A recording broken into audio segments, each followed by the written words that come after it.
programa Ecologia em Ação, hoje com dois convidados, ambos engenheiros mecânicos, do Centro de Mobilidade de Joinville, de Estudos da Mobilidade, da UFSC, Universidade Federal de Santa Catarina. O Calil, muito obrigado pela sua presença aqui no nosso programa. Prazer. O Calil vai conversar com vocês sobre as questões da faculdade, as questões da profissão e alguns temas que nós vamos tratar sobre a questão da mobilidade alternativa, tirando o rodoviário fora, vendo o que existe de disponibilidade de transporte de massa, de passageiro e de carga fora da rodovia. E o Cristiano, também professor do Centro de Estudos da Mobilidade, da UFSC, que também vai colaborar conosco nesse bate-papo informal, onde nós vamos trazer informações para você que tem filho, se aproximando da universidade e ainda não decidiu a profissão. Nós vamos debater também esse tema aqui do programa, que é um programa de ecologia, qualidade de vida e informação sobre as profissões, principalmente a profissão de engenheiro, que precisa ser mais valorizada. É isso aí, pessoal. Vamos começar então com o Calil. Já agradeci a tua presença no programa e eu queria, Calil, que você nos contasse alguma coisa de que forma está organizada a estrutura de cursos e de departamentos dentro da nossa primeira universidade, da Faculdade de Mobilidade no Brasil. É a primeira, né? Ou já tem alguma outra? Na verdade, a gente não tem um curso de engenharia da mobilidade aqui em Joinville. A gente tem 7 cursos que são relacionados à mobilidade. Tem uma outra universidade no Brasil, que eu tenho notícia, que tem o curso de engenharia da mobilidade. Ah, sim. Onde Mas eles e nós aqui como é que estamos? Congregar alguns conceitos relativos à mobilidade. Nós aqui estamos organizados Quais são os cursos que tem? 7 cursos de engenharia, que o tema é a mobilidade. Certo. Temos engenharia ferroviária. Ferroviária. A primeira e até onde eu sei, a única. Já está funcionando? Todas as 7 funcionando. Certo. As outras quais são? Engenharia naval, engenharia aeroespacial, engenharia automobilística, engenharia mecatrônica, que tem um viés de automação veicular, engenharia de infraestrutura para transporte e engenharia de transporte e logística. São esses 7 cursos que compõem o Centro de Engenharias da Mobilidade. Quer dizer que Joinville poderia ser considerado assim a inteligência da mobilidade no Brasil nesse momento, em se tratando de cursos nessa especialidade? Olha, a nossa pretensão é tornar o Centro de Engenharias da Mobilidade um centro de referência na área. Não só no Brasil, como mundial. É um embrião. Né? Nós estamos começando agora, nós temos aí 6 anos de operação, 6 semestres de operação, 3 anos de operação. E a nossa pretensão é que, em breve, a gente já consiga ter, com os primeiros formandos, a gente já ter uma penetração maior no mercado nacional e isso alavancaria, vamos dizer assim. E você como professor, como titular, pós-graduado, doutorado, né? Isso. Em mecânica, né? Exato. E qual é a cadeira, qual é a matéria que você dá no curso? Eu, pessoalmente, eu dou 2 disciplinas. Uma disciplina de manutenção e confiabilidade. Confiabilidade é estudo de análise de falha de um equipamento. Ver quando o equipamento vai falhar ou não. Tá? E a parte de manutenção desse equipamento. E eu dou uma outra disciplina, que é uma disciplina mais básica, que é de estatística. Na área de confiabilidade, a gente usa bastante estatística. Por conta disso, eu também dou a disciplina. E os teus alunos, eles estão bem preparados quando eles chegam à faculdade ou existe assim, ou você tem que baixar o nível para chegar no aluno? Como é que é isso? Olha, o Guedes... Não precisa puxar o saco, não. Vamos falar a verdade, porque hoje a televisão brasileira ela está realmente trazendo a transparência para o povo brasileiro. Então nós temos que saber nossos problemas para saber como resolvê-los. Não é isso, Cristiano? Você concorda com ele? Concorda comigo? Não, eu concordo que há uma necessidade de melhorar o nível de entrada do aluno na universidade. Ele se prepara melhor o aluno. Se preparar melhor o aluno em conceitos básicos de matemática, conceitos básicos de física, né? Então a gente hoje em dia ainda tem um nível de reprovação muito alto nas primeiras disciplinas, né? Então isso daí é uma coisa assim que ela é muito crítico para a universidade. Hoje eu tomei conhecimento através da televisão nacional de que do setor universitário, dos universitários que estão hoje matriculados e já encerrando cursos, de que 40% são semi-analfabetos em português. Isso confere, mais ou menos, é isso? Eu vejo assim, que o aluno, né, ele tem uma dificuldade muito grande de colocar no papel, né, as ideias, né, elaborar relatórios, né? E eu concordo assim com essa estatística, né? Só que a gente, é claro, a gente sempre tem que tomar um cuidado assim bastante grande, né? Claro, porque existem pode vários generalizar, né? generalizar, né? Existem Certo, vários níveis de universidades, né? Então tem aquelas que formam um profissional assim com nível de excelência, né? Enquanto que outras às vezes deixam um pouco a desejar. Nesse mesmo noticiário, Santa Catarina aparece como um estado de excelência com o melhor índice de escolaridade, de aproveitamento nas faculdades, um aluno mais preparado. Então, isso para nós é interessante. Tanto assim, a prova disso é que nós temos uma GM aqui se instalando, e agora em Araquari vem a Bayerische Motorwerk, que é a BMW, que vem da Alemanha, para também se instalar aqui, usando a inteligência local no seu staff de operadores, de funcionário, né? E isso aí me permite complementar, é muito interessante, né? Porque há uns 2 meses atrás nós recebemos, por exemplo, a visita da pessoa de RH da BMW para querer saber como é que era a formação da universidade, né? Como é que ela formava os profissionais. Né? Então, quando uma empresa ela resolve se instalar no estado, tem os aspectos econômicos, mas é claro, tem todo o lado de formação, né, da mão de obra, né? Então acho que a Universidade, né, Federal de Santa Catarina, ela tem um papel muito importante, né, nesse aspecto, né? E o curso de engenharia das engenharias da mobilidade vem no sentido aí de... Vocês estão com uma turma já que está no 6º semestre, né? E estão localizados na rua... Nós estamos na rua Prudente de Moraes. Ah, sim. Estavam na Univille e passaram por... E depois a segunda ou terceira mudança seria para a Curva do Arroz. Para a Curva do Arroz. Né? Hoje os prédios já estão... A parte de terraplanagem ela está praticamente concluída. Já estão começando a fazer a parte estrutural dos prédios. São módulos, né? Hoje é rápida a construção, né? O prédio é pré-moldado, a parte de estaqueamento já foi concluída, agora a gente vai passar para a parte de fundação e posteriormente a gente vai ter a construção da estrutura, para depois fazer a construção do que a gente chama de complementares, que são paredes, tubulações e afins. Como é que vocês analisam a questão da mobilidade no Brasil, que ficou só caracterizada e baseada em cima da rodovia? No governo do Juscelino Kubitschek, ele decretou a falência do sistema ferroviário, cabotagem e a pressão internacional da indústria automobilística foi tão grande que nós perdemos o transporte de passageiros por ferrovia, por navios, por tudo. E só se privilegiou a rodovia. E hoje nós estamos com as rodovias totalmente entupidas, trancadas, filas e mais filas. Uma viagem que se fazia 10 anos atrás a Florianópolis, que se fazia numa hora e meia, hoje há ocasiões que se leva 6, 7 horas. Para Florianópolis é isso. Para São Francisco, pior ainda, porque é uma rodovia que tem que suportar numa mão única, não tem duas, é 2 vias numa via só. Então é bastante complicado, é bastante demorado. Isso encarece demais o produto nacional, o produto produzido no Brasil, né? Como é que você analisa isso, Calil? Você como professor ou como cidadão? Olha, Guedes, as questões políticas que estão envolvendo essa decisão de qual incentivo vai se tomar é questionável. Principalmente hoje a gente tem formação de lobbies para uma área, para outra área.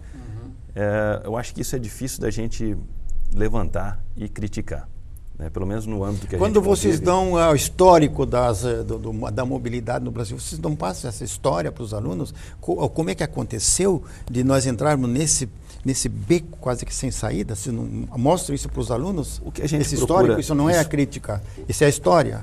O que a gente procura explorar, Guedes, é o aluno entender... A formação do aluno. Exatamente, o aluno entender quais são as características mais interessantes de cada modal e como explorar isso, certo? Para que a gente não tenha, vamos dizer assim, profissionais no mercado usando o recurso de uma maneira que não seja o mais proveitoso para ela, certo?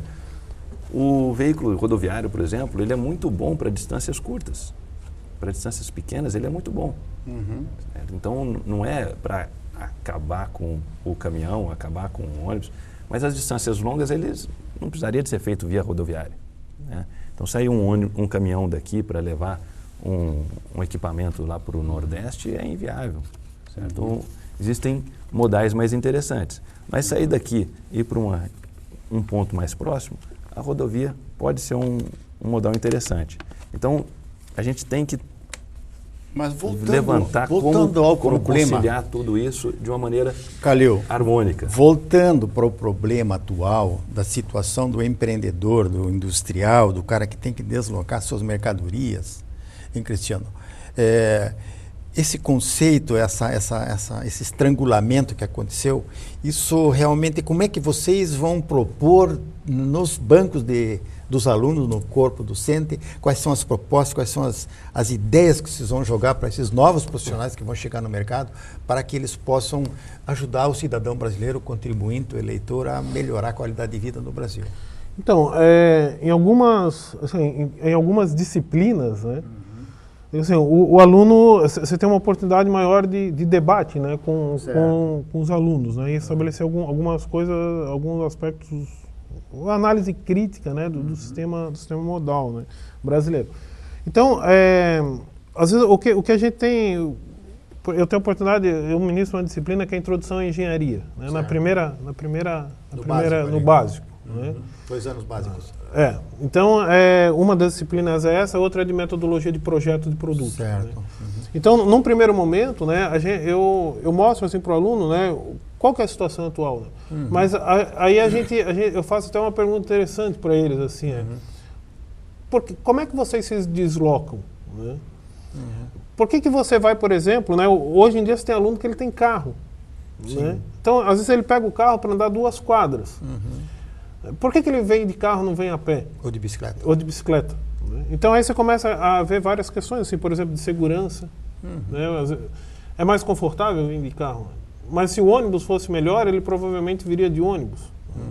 Então, assim, o que eu acho que hoje em dia, né, na minha opinião, o que leva uma pessoa a escolher o meio de transporte é a primeira questão, assim, a qualidade, né? O custo e o tempo. Acho que no dia que o ônibus ou qualquer outro meio de transporte, que não seja o carro, ele tiver uma qualidade melhor, né, com custo mais horário e a disponibilidade, né? Quando digo tempo é disponibilidade. Isso, né? Seria, acho que a pessoa usaria, né, esse meio de transporte. Sem dúvida. Né? Sem dúvida. Mas você tem que tornar isso daí disponível. Né? E aí, no outro momento, é interessante, numa outra disciplina, que eu crio alguns problemas para eles, né, e eles poderem estudar esse problema, né, de uma maneira mais criteriosa e propor uma solução. Fazer eles pensarem. Né? Exatamente. Né? Porque um profissional que pensa, que analisa uma situação nacional, estadual, local, ele é um profissional que vai ganhar muito mais, provavelmente tem muito mais oportunidades de emprego do que um profissional que é só mandado e faz aquilo que é mandado. Né? É uma coisa que eu acho que é importante no aluno, né? Você desenvolver o espírito crítico nele. Crítico, exatamente. Né? E ele ter a capacidade, né, e a proatividade de propor soluções. Né? Então, eu acho que isso daí é uma coisa assim, bastante importante. Né? Como é que vocês analisam a situação da mobilidade em Joinville? É uma cidade polo industrial, é uma cidade que está trazendo grandes empresas automobilísticas para cá, e depois uma política brasileira de incentivo ao automóvel, que entupiu as cidades, deu financiamento, não financiou o transporte urbano de massa, não financiou o transporte ferroviário, não abriu a cabotagem de passageiro, nada. Como é que vocês analisam essa situação? O que a gente poderia esperar desse futuro profissional que vai desovar do Centro de Estudos da Mobilidade em relação à sociedade que está aqui prostrada, frustrada, parada, trancada, imobilizada? Como é que seria isso? Eu acho que todos os problemas da mobilidade eles têm que ser pensados de uma maneira integrada. Né? Não é só o meio, né, mas tem que pensar na infraestrutura. Né? E da forma que o nosso curso ele é construído, né, eu acho que o aluno ele vai ter ele vai ter a ferramenta para pensar no carro, ou no ônibus, ou no trem, mas na infraestrutura para prover esse meio de transporte. Cristiano, nós vamos continuar com esse tema no segundo bloco, pedindo aos telespectadores que nos aguardem, que nós já retornamos com esse tema sensacional que interessa a você, a tua família, teus filhos, aos filhos que estão chegando perto da universidade, porque realmente atraente o curso do Centro de Mobilidade de Joinville. Até já!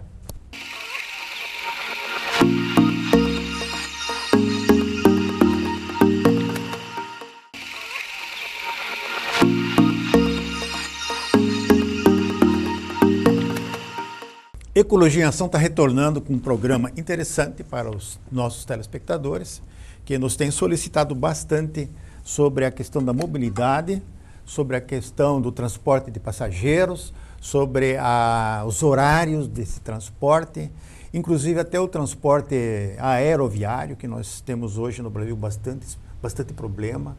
Hoje nós estamos assistindo nos aeroportos fila de avião para descer, fila de avião para pousar, fila de avião para encostar. A gente fica mais tempo sentado dentro de um avião hoje do que em voo. Isso é um custo muito grande para o passageiro, para as empresas que acabam entrando no vermelho, porque não existe uma infraestrutura básica que foi planejada a longo prazo e agora, de supetão, nós estamos aí com esses eventos internacionais do esporte e o país não está preparado. A gente sabe que vem um caos muito grande por aí. E é um problema seríssimo. Então, esse tema da mobilidade nós estamos discutindo aqui com 2 professores universitários, doutorados em mobilidade, que estão nos ajudando nesse programa de Ecologia em Ação para passar para vocês algumas ideias positivas, porque nós temos que reconstruir o Brasil. E a partir desse centro da mobilidade, nós temos esta oportunidade. Professor Calil, o que há de novo nessa história de Joinville? Nós vamos destrancar a cidade com a estrutura que nós temos aqui, resolve com viaduto, resolve baixando o preço da passagem, resolve dando passagem de graça de ônibus, como é que é? Olha, Gertz, no caso específico de Joinville, a gente teve agora um evento que a UFSC sediou, apesar de não ser da UFSC, foi da Câmara dos Deputados Federais, onde se discutiu algumas possibilidades, algumas saídas para o nosso imbróglio, que são as cidades congestionadas, né? O óbvio é o fortalecimento do transporte público, né? É meio que natural, o ser humano ele deseja sempre ter a individualização do transporte. Ele faz isso com relação a tudo, até o telefone hoje é pessoal, não é mais da sua família. O transporte também, essa é a tendência, inclusive. Os países europeus apostam nos veículos estreitos, que é uma alternativa para se ocupar menos espaço de via, um veículo leve com menor consumo, coisas nesse estilo. Mas dentro daquela discussão que a gente teve no seminário ali com o pessoal da CDU, a aposta foi o fortalecimento do transporte público. E surgem algumas ideias para que isso aconteça. A primeira dela é da gente fortalecer através de um subsídio governamental, onde a gente fortaleça o transporte, aumentando a frequência de ônibus, como o professor Cristiano colocou, são critérios inevitáveis para a escolha do modal, se ele tiver conforto, segurança, a velocidade que você quer, né? E num custo razoável. Se a gente tem um apoio governamental, isso fica bem mais facilitado. Surgiram ideias como tributar o consumidor de uma maneira diferente, não só pela passagem, que hoje o nosso transporte público ele é financiado pelo ticket, pelo bilhete, né? Em países, mesmo algumas cidades do Brasil, isso é feito parte pelo bilhete, parte por incentivo público. Isso você consegue reduzir um pouco o valor da passagem e consegue, com o investimento público, melhorar um pouco a qualidade do transporte público. E aí a gente pode pensar em ter calhas exclusivas para ônibus, no caso, se for partir para esse modal, ou eventualmente aí no futuro, quando tiver um volume de transportados, de passageiros maior, dá para partir para um VLT, que é o veículo leve sobre trilhos, né? Ou um outro transporte, superfície, né? Como um metrô mesmo. 3, 4 ônibus engatados no outro. Né?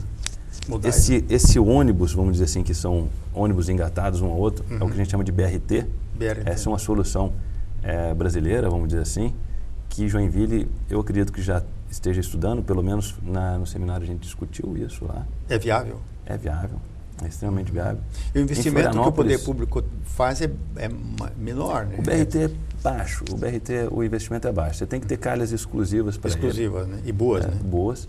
O BRT tem uma vantagem muito grande em relação ao veículo leve sobre trilhos, né, que é o metrô de superfície, que ele pode ultrapassar. O veículo, o VLT, ele está no trilho, ele não pode fazer ultrapassagem. Exatamente. Então você tem um fluxo um pouco mais facilitado. Por causa do acidente, ele pode desviar a rota, né? Pode desviar a rota, você tem uma flexibilidade maior com o BRT. E com custos de implementação muito inferiores do VLT e do metrô. Lógico, a capacidade de transporte dele é um pouco inferior, mas para Joinville seria mais do que suficiente. Nós estamos aqui discutindo no nosso programa a questão da mobilidade de passageiros, né, Cristiano? Já abordamos a questão da duplicação da ferrovia, que é barato duplicar, né? Toda a estrutura de estações, venda de passagem, está tudo aí, ainda não foi destruído, né? E nós não achamos justo também que somente uma empresa use os trilhos, que foi um patrimônio, que é um patrimônio do povo brasileiro, e esse patrimônio está sendo usado e não está sendo beneficiado o contribuinte.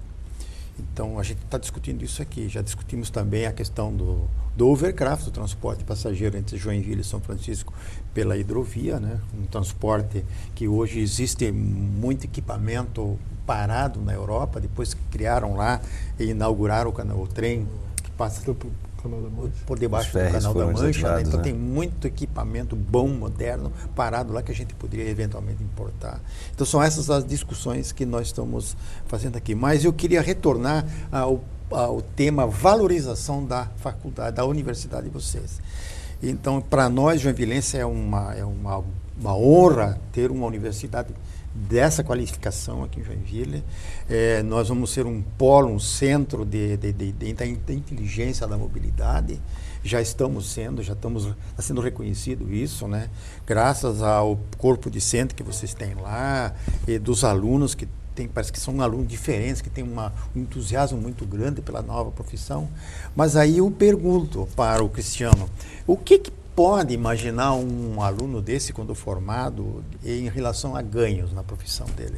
Quanto é que pode ganhar 5 mil, 10 mil, 20 mil? O que pode um profissional da mobilidade ganhar dentro das categorias? Então, acho que hoje as 7 áreas, né, de formação do engenheiro da mobilidade, elas estão muito bem valorizadas aí no mercado. Né? Você tem engenheiro naval que está ganhando aí em torno de, Calil pode até me corrigir, mas eu acho que é em torno aí de uns 20 mil reais.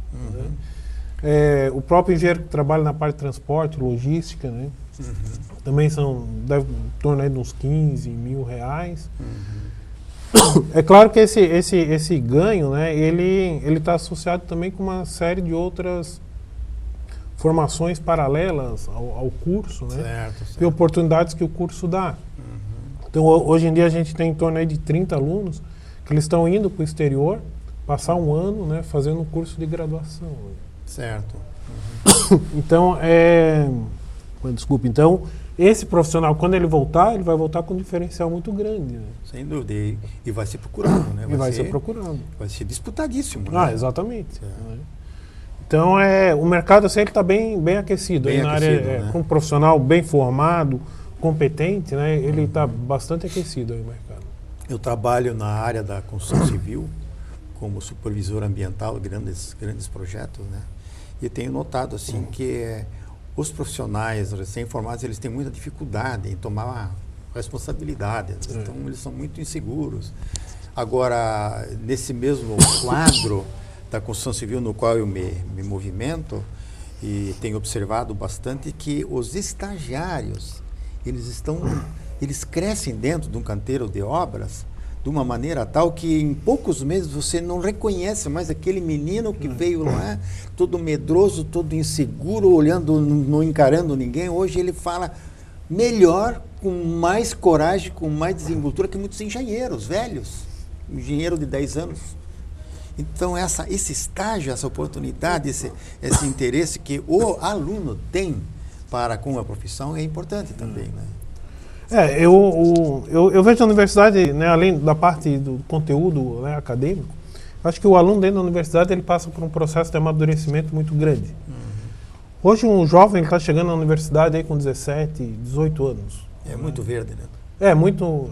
E ele sai de casa, né, da alça ali, do braço da mãe, do pai, e é meio que jogado na universidade. Isso.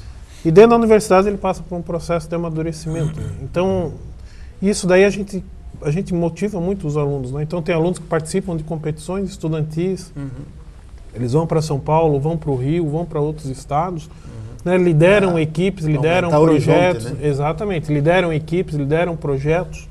Então isso daí é uma coisa muito, muito interessante. Né? E hoje a gente tem muitos alunos que eles fazem estágio não obrigatório em empresas aqui da região. Né? Ao longo do curso de graduação. Então, isso daí também proporciona um amadurecimento muito grande para ele. E, adicionalmente, também, todos os cursos, todos os 7 cursos aqui de Joinville, o aluno, no último semestre, ele vai para campo fazer estágio. Então, o último semestre dele, ele não tem aula. É obrigatório esse estágio. É obrigatório para ele um estágio. Ele tem que comprovar também. E o empregador também deve fornecer um certificado. Né? Sem dúvida. Ele, inclusive, tem um acompanhamento da universidade, também dentro da empresa, que ele tem um orientador dentro da universidade, além do orientador dentro da empresa que está empregando ele. Então ele sai, inevitavelmente, com alguma experiência prática já. Certo? Então quando ele vai procurar o emprego dele, ele já vai oferecer já uma experiência prática, não vai sair completamente verde para o mercado. Você veja só, essa minha experiência com a construção civil, nesse trabalho de monitoramento ambiental, de supervisão ambiental, impedindo que o empreendedor cometa impactos desnecessários ao meio ambiente. Né? Então a gente nota que esses estagiários, em pouco tempo, eles estão comandando 200, 300 operários. E os engenheiros, muitas vezes, dessas empreiteiras, eles não estão no canteiro de obra. Então esses estagiários substituem os engenheiros para que a obra não pare e para que a obra tenha uma boa qualidade. Certo? Então eu vejo com muito otimismo, eu vejo como muito positivo, porque vem uma nova classe de engenheiros, os engenheiros que vão para o canteiro de obra, os engenheiros que assumem o papel da engenharia.